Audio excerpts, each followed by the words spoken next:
अस्सलाम वालेकुम स्टूडेंट, कैसे हैं आप? खैरियत से होंगे। उम्मीद है कि आज हम स्टार्ट करने जा रहे हैं क्लास 9 केमिस्ट्री चैप्टर नंबर 1 के न्यूमेरिकल प्रॉब्लम्स। यहाँ पे जब भी आप चैप्टर नंबर 1 के न्यूमेरिकल्स को देखेंगे आपको दो तरह के न्यूमेरिकल्स या तीन तरह के आपको न्यूमेरिकल्स मिल जाएंगे। इसमें से सबसे पहला हमारे पास हम स्टार्ट करने जा रहे हैं कि आपको मास कैसे कैलकुलेट करना है, मोल्स कैसे कैलकुलेट करना है, ठीक है, नंबर ऑफ मॉलिक्यूल्स कैसे निकालना है, नंबर ऑफ एटम्स कैसे निकालना है। इन सबको निकालने से पहले मैं आप लोगों के लिए कुछ मैं यहाँ पे फार्मूलाज लिखता हूँ। उस फार्मूलाज से हमारे लिए आसानी होगी आगे हमें न्यूमेरिकल को सॉल्व करने के लिए। तो पहला फार्मूला हमारे पास है। जब भी आपको मोल्स को फाइंड आउट करना होता है तो मोल्स बराबर होते हैं मास अपान मोलर मोलर मास। ये नंबर 1 न्यूमेरिकल है। इसी तरह दूसरा हमारे पास अगर आपको कहीं पे मास का कैलकुलेट करने के लिए होते हैं तो फिर आपको क्या करना पड़ेगा, moles multiply by molar molar mass. ये दो फार्मूले हो गए। और तीसरा हमारे पास फार्मूला आपको जो इस्तेमाल होगा नंबर ऑफ मॉलिक्यूल्स निकालने के लिए।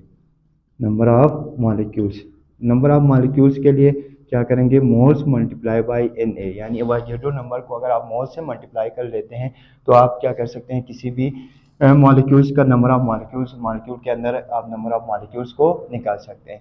तो चलो पहले हम स्टार्ट कर लेते हैं कि पहले हम कैलकुलेशन करते हैं, मोल्स की हम कैलकुलेशन करते हैं। फर्ज करो हमारे पास बोतल है, ठीक है, एक बोतल है हमारे पास, contain contain 0.25 gram of C atom. Calculate calculate its मोल।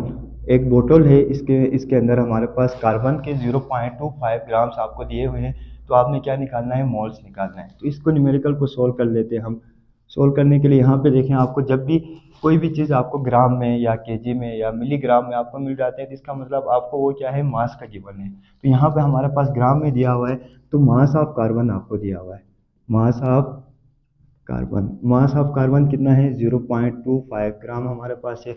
जबकि यहाँ पे फार्मूले पे देखें, मोल्स किसके बराबर होते थे, मास अपान मोलर मास। चलो मास तो हम यहाँ से कैलकुलेट कर लेंगे या यहाँ से पुट कर लेंगे, लेकिन मोलर मास हमारे पास नहीं है। तो आपको मोलर मास खुद लिखना पड़ेगा। मोलर मास हमारे पास कार्बन का क्या है, molar mass of carbon. Carbon का जो मोलर मास है कितना है, 12 ग्राम पर मोल। एक मोल में कितना है, 12 ग्राम है। अब आप आसानी से निकाल सकते हैं। 100 moles of carbon atom moles क्या होंगे, मोल्स बराबर होते हैं मास अपान मोलर मास के। तो यहाँ पे मास हमारे पास कितना है, 0.25 ग्राम, और मोलर मास हमारे पास है 12 ग्राम पर मोल। और ग्राम ग्राम आप कैंसिल करेंगे, आपके पास जो मोल्स आ जाएंगे वो निकल आएंगे। इसी से यानी इन दोनों को आप डिवाइड करें, 0.25 डिवाइडेड बाई 12 कर लें, कैलकुलेटर में कर लें, मेरे पास नहीं है कैलकुलेटर, तो आपके पास मोल्स आपके पास फाइंड आउट हो जाएंगे। बिल्कुल इसी तरह दूसरा न्यूमेरिकल में करने जा रहा हूँ। यहाँ से देखें,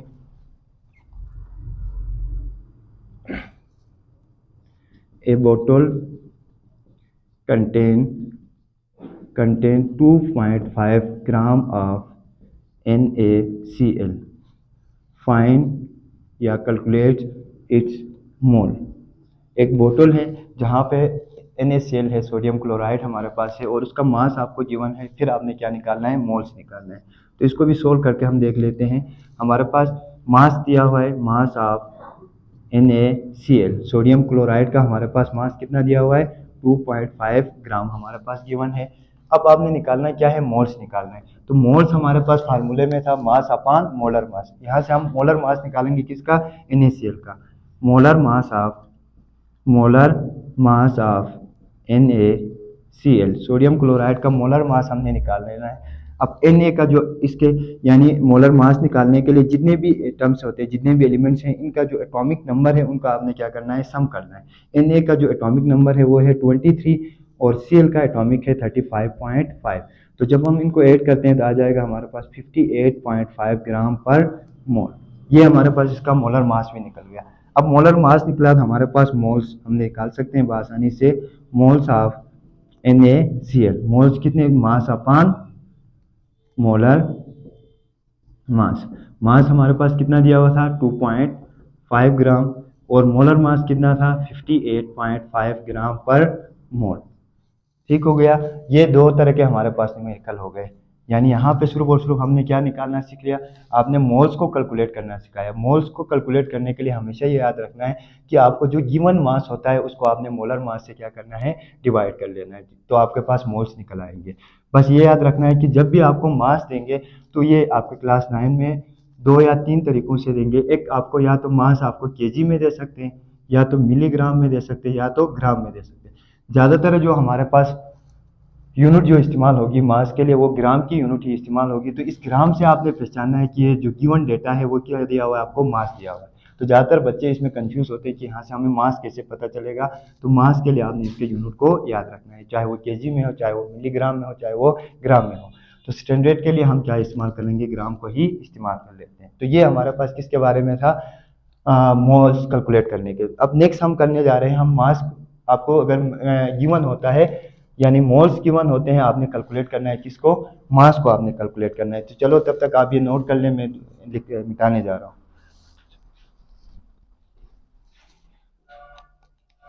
चलें जी, अब इसको मैं मिटा रहा हूँ। अब नेक्स्ट हम देख लेते हैं यहाँ से। ये मैं मिटा रहा हूँ यहाँ से, इसी को ही मैं यहाँ से कन्वर्ट कर लेता हूँ। यहाँ से देखें, अब यहाँ पे आपको क्या है, कैलकुलेट करना है, मास कैलकुलेशन करना है। मास कैलकुलेशन, वहाँ पे मोल्स निकालने थे, यहाँ पे अब क्या निकालना है, मास को निकालना है। अब इसी सवाल को मैं चेंज कर रहा हूँ। अब बोतल contain 0.25 moles of carbon atom. एक बोतल है, उसमें हमारे पास 0.2 है, कार्बन के जो मोल्स हैं वो कितने हैं, 0.25 मोल्स हैं। अब आपने क्या करना है, कैलकुलेट इट्स मास। इसका आपने क्या निकालना है, मास निकालना है। तो सोल्व करने इस न्यूमेरिकल को, आपको दिए हैं क्या, moles of carbon atom. Carbon atom के मोल्स कितने दिए हुए हैं, 0.25 मोल्स आपको गिवन है। अब आपने निकालना क्या है, मास निकालना है। तो पहले आप इसका मोलर मास लिखें, molar mass of C atom. Carbon atom का जो मोलर मास है वो कितना है, 12 ग्राम पर मोल हमारे पास है। अब हमें पता है मास किसके बराबर होता है, मास बराबर होता है moles multiply by molar mass. यहाँ पे देखें, जब आपने मोल्स निकालने होते थे तो मास और मोलर मास को आपने क्या किया, डिवाइड कर लिया। लेकिन यहाँ पे अब मास निकालना है तो मोल्स और मोलर मास को आपने मल्टीप्लाई करना है। ये बात ध्यान रखना, 0.25 मोल्स मल्टीप्लाई बाई 12 ग्राम पर मोल। यहाँ से आपके मोल्स और मोल्स कैंसिल हो जाएंगे, तो आपके पास ग्राम में आपका मास आ जाएगा। जब आप इन दोनों को डिवाइड कर लेंगे, डिवाइड के बाद आपको दोनों का आंसर मिल जाएगा।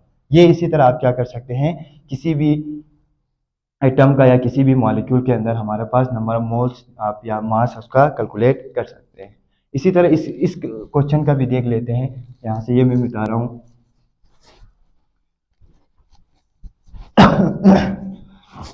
इसी क्वेश्चन को देखते हैं। ए बोतल कंटेन 2.5 ग्राम की जगह में अब मैं यहाँ पे क्या लिखूंगा, यहाँ पे मैं क्वेश्चन लिख रहा हूँ, आ बोतल कंटेन 2.5 मोल्स ऑफ NaCl। ठीक है, NaCl है, कैलकुलेट इट्स मास। इसका आपने क्या निकालना है, आप मास को कैलकुलेट करना है। आपको मोल्स गिवन है, सोल्व कर लें इसको। मोल्स ऑफ NaCl, मोल्स कितने दिए हुए हैं, 2.5 मोल्स दिए हुए हैं। मोलर मास पहले भी निकाला है, molar mass of NaCl, Na का 23 और Cl का 35.5, तो टोटल कितने हो गए, 58.5 ग्राम पर मोल हमारे पास कैलकुलेट। ठीक है, अब आपने निकालना है मास। तो मास हमारे पास बराबर होगा किसके, moles multiply by molar mass के। मोल्स हमारे पास 2.5 moles multiply by molar mass 58.5 ग्राम पर मोल हमारे पास। ये मोल और मोल कैंसिल यहाँ से करेंगे तो आपके पास मास ग्राम में कैलकुलेट हो जाएगा। तो ये हमारे पास मोल कैसे निकालना है, मास से, या मोल से मास में कैसे जाना है, या मास से जाके मोल में कैसे जाना है। उम्मीद है ये आप चीज़ें आपको समझ में आए होंगे। Thank you so much.